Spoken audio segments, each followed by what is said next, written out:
Normally, this is a video that I make for my secondary channel, and if you haven't subscribed to it, then I highly suggest you do because you're missing half of my work. And my secondary channel is dedicated almost entirely to video games, comic books, and anime. So if you're into that, you're definitely going to enjoy it. However, because this is extra credits, I want to put this video on my main channel. You see, extra credits used to be one of my favorite content creators on the platform. What they would do is they would explain the mindset of game developers when creating a game, and it was very entertaining to watch. Nowadays, unfortunately, they're more of a moralizing channel. They're more like a preaching channel, lecturing about how video games should improve. And their videos don't land very well. I mean, if you look at this one, 16,000 dislikes. This is a massive number of dislikes. To get a person to dislike a video, it means they have to reach for the mouse and then move it all the way and click it. Like, do you know how difficult it is to get people to subscribe? Oh my god, it's very difficult. So imagine how even more difficult it would be for people to not just click the little X button to close your video, but to actually hit the dislike button before closing it. So this is quite an accomplishment. 16,000 dislikes. If you are a video gaming company, do not listen to these people's advices.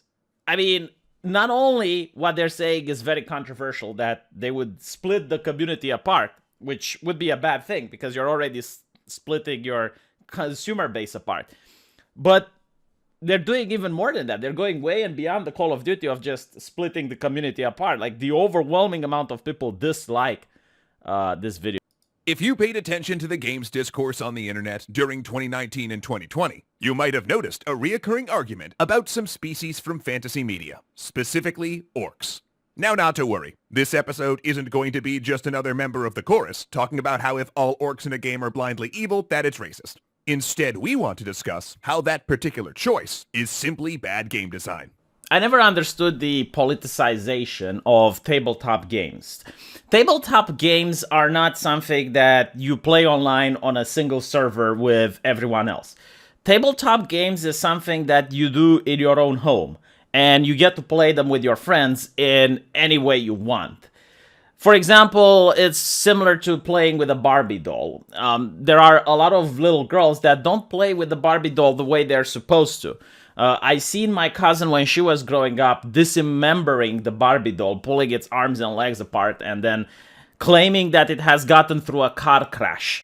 This is clearly not how the company which makes Barbie dolls intended for their product to be used. But this is my point. Why the moralization? Why the lecturing to a game where imagination is your oyster? You can do whatever you want. But here you have moral busybodies that tell you, no, you should not do it like this because it's bad. Like, we are very concerned of what happens at your tabletop gaming amongst you and your friends. There is no more privacy. Literally, what you do there is political, and it sends a message to the world. Now, apparently, Extra Credits is not interested in the message. Okay, they're trying to subvert it from a different angle. You see, they're not arguing that Dungeons and Dragons creates racismus, because that is such a moronic claim to make. It's somewhere on the same level that Dungeons and Dragons gets your kids to become witches and warlocks, and it's a satanic video game. It's literally on that same playing field. No, what they're saying is that it's bad gameplay if you're going to have races that are inherently evil. It's bad gameplay. So Dungeons and Dragons, which is a cultural phenomenon so large that even I from Romania know about it, have works being evil since its inception, up until recently. This game was a massive, both cultural and financial success, and yet for some reason Extra Credit says that it's bad gameplay. By what metric? By what standard? How do you even define bad gameplay? Because I'm looking at something that's not broke, and yet here you are trying to fix it. Lord of the Rings have orcs being evil. But apparently Lord of the Rings is bad because it does that. It's lazy. It's boring. I mean, did Extra Credits ever consider that they might be in a very fringe minority? Much of the recent conversation on orcs points out that characterizing a whole species in your game as ugly, warlike, and malevolent might be harmful to real-world groups regularly mischaracterized as ugly, warlike, and malevolent. Funny how you never heard that characterization up until a year or two ago?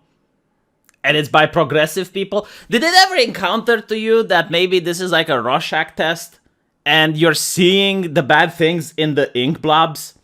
You're looking at orcs and you're like, you know what? This is just like the... This video isn't that. Though if you want more on that discussion, Mendez breaks it down wonderfully over on his website, and we'll have a link to that in the description. But here, we're going to talk about something related. Why characterizing a group like this in your game can be lazy at best, and at worst, actively harmful to the world you're creating. I guess it depends on the type of world I'm creating. I guess it depends on the age of the players I'm playing with. I guess it depends on how immersed the players want to be. If I'm going to run a dungeon for a couple of teenagers that want to hack and slash their way through, then I guess making some lazy content is the perfect thing to do. But if I want to make something cerebral for adults like the extra credits, then I suppose you would have to have more nuance. But even then, I could create a very interesting and in-depth world where you do have completely evil races. And do you know why? Because it creates drama. Case in point, take the Warhammer 40k universe, where you have the stereotypical type of violent orcs, and they're fighting on a planet with the Imperium. The battle has been raging on for hundreds of years, and one day the Tyranids arrive.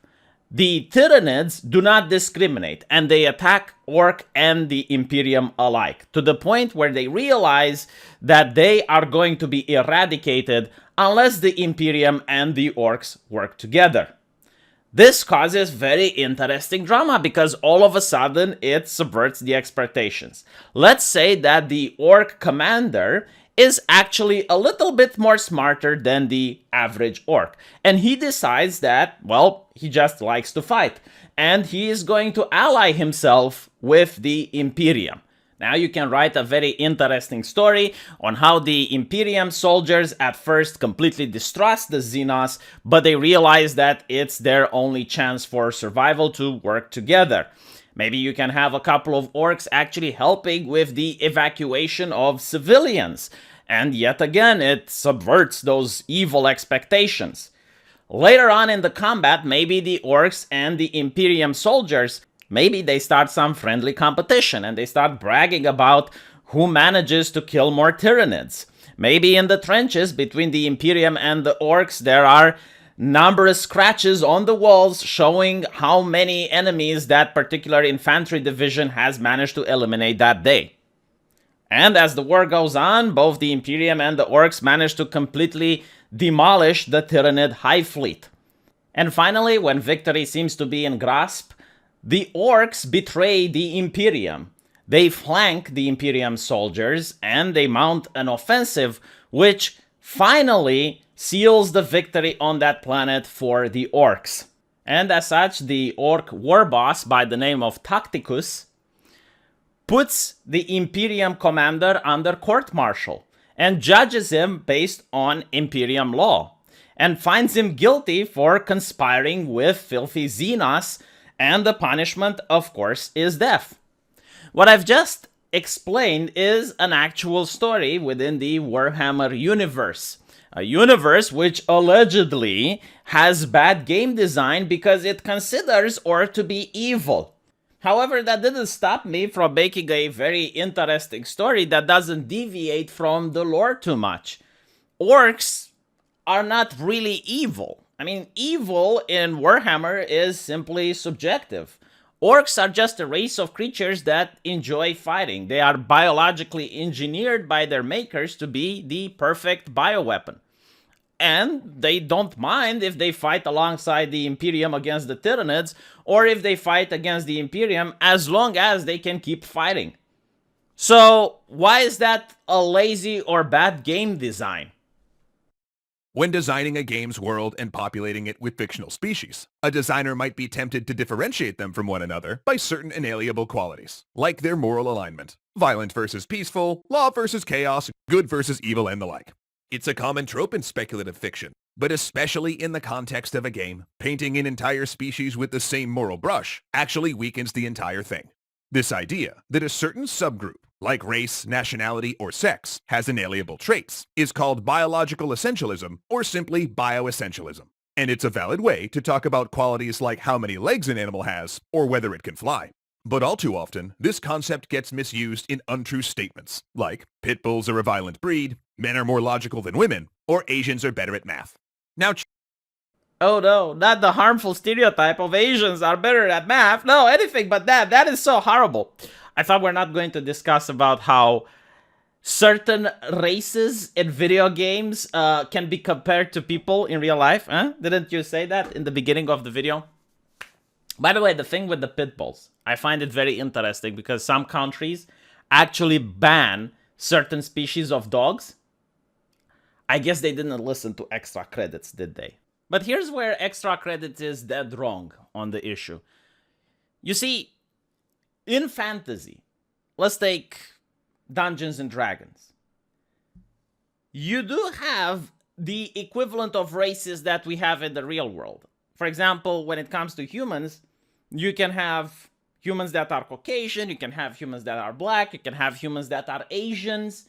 And the game, the manual, doesn't give you any sort of bonuses, whether or not you want to play as a, let's say, a black human, or you want to play as an Asian human.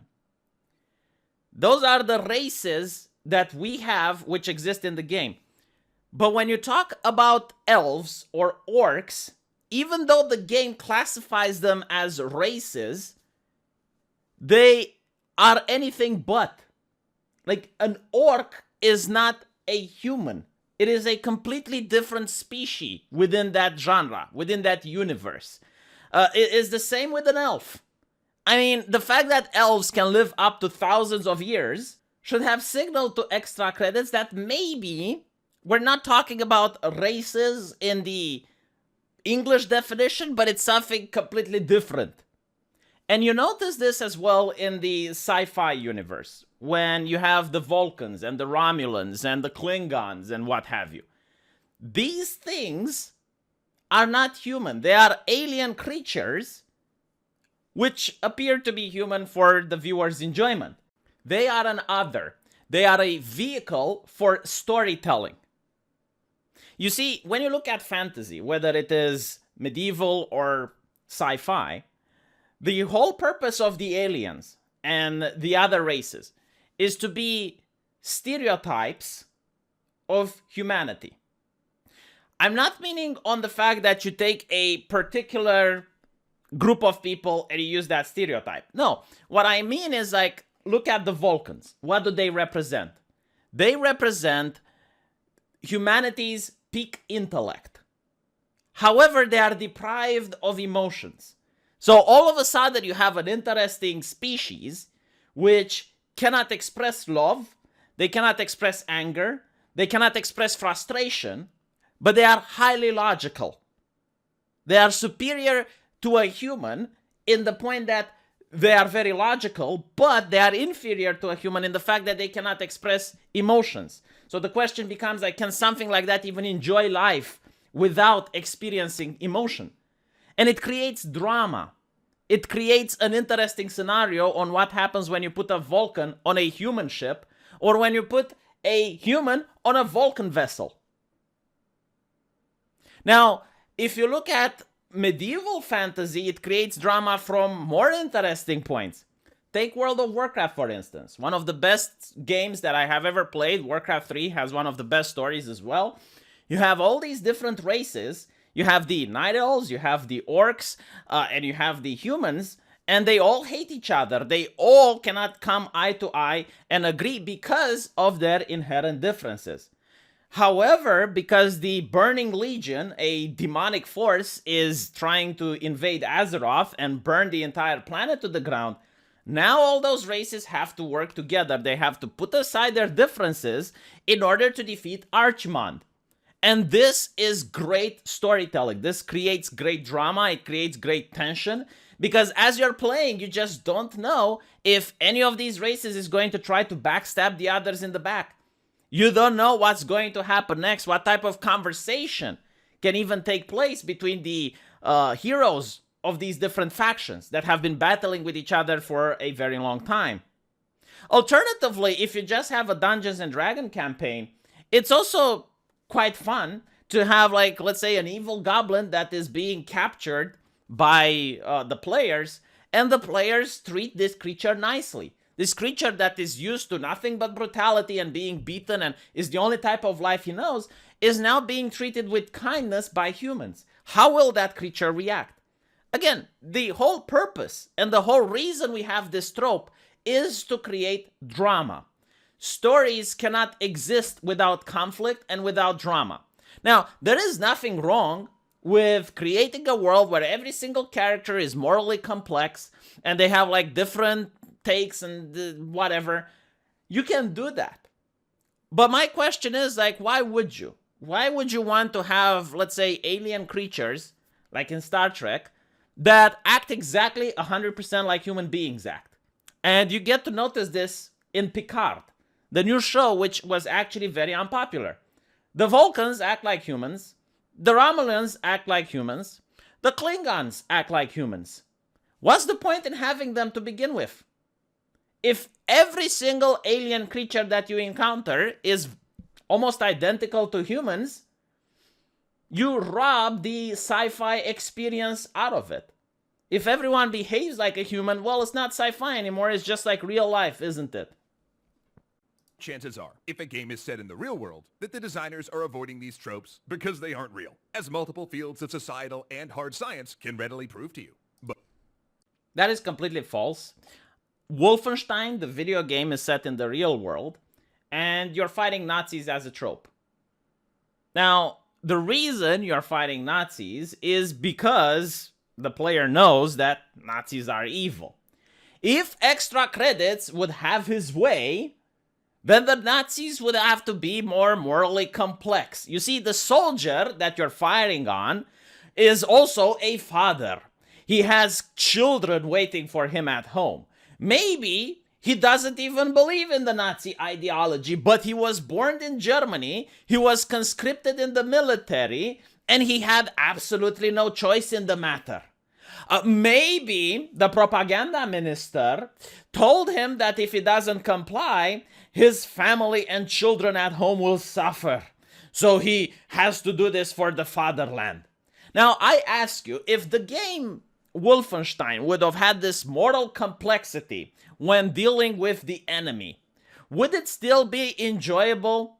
Would it still be as fun when you're shooting all of these people? Because, again, the game desensitizes you from caring about your enemies because it's a shooter game. You're not supposed to care. You're supposed to look at these soldiers, point the gun at them, and get some frags. That's what the game wants you. And it's very similar to fantasy games. Not every single quest needs to be of epic proportions. In fact, if I were to create a Dungeons and Dragons campaign where every single encounter is trying to one-up the previous one, you would quickly run out of steam. You would not make the players care about the world anymore. The correct way a Dungeons and Dragons campaign should be run is having highs where you have epic battles and epic things happening, and then you have a little bit of a downtime only to go back up again. That downtime is important. And that downtime can just as well be filled with some lazy game design and some lazy tropes. Simply sending the party members to clear up a couple of goblins from a village is enough. Because in our diverse group, not every single player has leveled his charisma. Someone just wants to play the barbarian and whack something with a stick. And the barbarian needs those encounters in order to enjoy the character he created. Now, if the goblins were rational creatures, and the paladin could be like, hold on, barbarian, please, let me take the spotlight yet again with my level 10 charisma, and try to convince the villagers that the goblins are actually complex entities and they are worthy of our consideration. it's just going to rob away from the characters that also want to do a little bit of hacking and slashing. So I just don't understand why lazy is bad game design. Sometimes lazy is required to fill a little bit of the gaps until the action picks up again. And sometimes lazy is required for every single party member at the table to also enjoy themselves. Because deep political dives might be very interesting for the sorcerer or the paladin that likes to talk a lot, but sometimes just kicking the door in and bashing a couple of goblins is going to be very enjoyable for the fighter or the barbarian. Everyone at the table needs to enjoy themselves. But speculative fiction offers us an opportunity to reify or make real various things which don't exist or to exaggerate things which do. Now, bioessentialism is a tempting idea in fantasy for some of the same reasons as it is in the real world. Because to our human minds, broad generalizations are comforting. They reduce the world to simple cut and dry categories. All orcs bad, all elves good, root for these folks, not for these folks. I don't see the problem with this. I don't see why everything has to be incredibly complex and convoluted. And again, it depends on the age group of the players you're playing with. A couple of teenagers might actually appreciate this type of moral philosophy, while other players might appreciate something deeper. But even then, even if you make a broad generalization and you say all orcs bad, what it does is that it opens the door for very interesting roleplay possibilities. Maybe a player wants to play an orc that grew in a human village, and he knows how to behave in human society properly, but he has all these rage outbursts that he requires to control. And when he travels outside the village, other humans that see him as an orc, and they don't really like that very much. That would be for very interesting roleplay possibilities. As for creating an evil race entirely, again, evil is subjective. If you look at Stargate Atlantis, one of the interesting villains that they have to face are the Wraith. The Wraith are a humanoid alien species which feed on humans' life essence, and they farm humans like cows. Now, what this does is it creates an interesting philosophical take. It's like, look, what we are doing to animals, it wouldn't be nice if a more powerful alien race did it to us. So, it creates this interesting thinking point for a lot of humans. But what it also does is it asks the question, are Wraith evil? I mean, from the human perspective, yes, they are. From the human perspective, I suppose the humans in that galaxy have all the right to rise up against their Wraith oppressors and annihilate them. But from the Wraith perspective, they need to feed. They don't have a choice. If they don't eat humans, they starve. And as such, are they really evil if they just want to live and exist? And it also creates the same dramatic moments, as I mentioned, where maybe a Wraith wants to create an alliance with the members of Stargate Atlantis, and it does create for interesting conundrums when you have the bigger evil, which is the replicators that are trying to destroy the galaxy, and now the humans and the Wraiths have to work together. And this is why Extra Credits is getting 16,000 downvotes. Because what they did is they looked at what corporations talk. And this is what a lot of progressives do. They don't really think for themselves. They take their cues from multi-billion-dollar corporations. And if Wizards of the Coast is basically saying, hey, you know what? We need to disassociate from the idea that orcs are evil, and we need to just make them more morally complex because it leads to racism or whatever. Extra Credits, who wants to suck up to the corporations, they're going to be like, yeah, you know what, that's a good talking point. They wouldn't have made this video 4 years ago because no one would have thought about it that way. Like, since I started playing Dungeons and Dragons, I've never heard anyone make this argument. In fact, the idea that a lot of progressives are associating orcs with black people is astonishing to me, because all you have to do is to look at the lore and see what type of people was Tolkien talking about, and he was referring to the Vikings invading England. It's got nothing to do with black people. Now, from the perspective of an Englishman, seeing how people come with longboats ashore and they burn down villages and they kill everyone in their path. Yeah, that looks like pretty fucking evil. From the perspective of the Viking, who is having difficulty raising his family at home because nothing grows on that place during the winter, and he's like, okay, well, we need to go and get some food from other places. He's probably like a hero. He's a conqueror. He's a legend for his people. And that's the problem, you know, like this was taken from history and it was placed in a fictional game so that now progressives can bring this bullshit talking point, which has absolutely nothing to do. It's just like them looking at the Rorschach test and seeing whatever they want, what their subconscious is telling them, which is absolutely awful, appalling, and I disavow.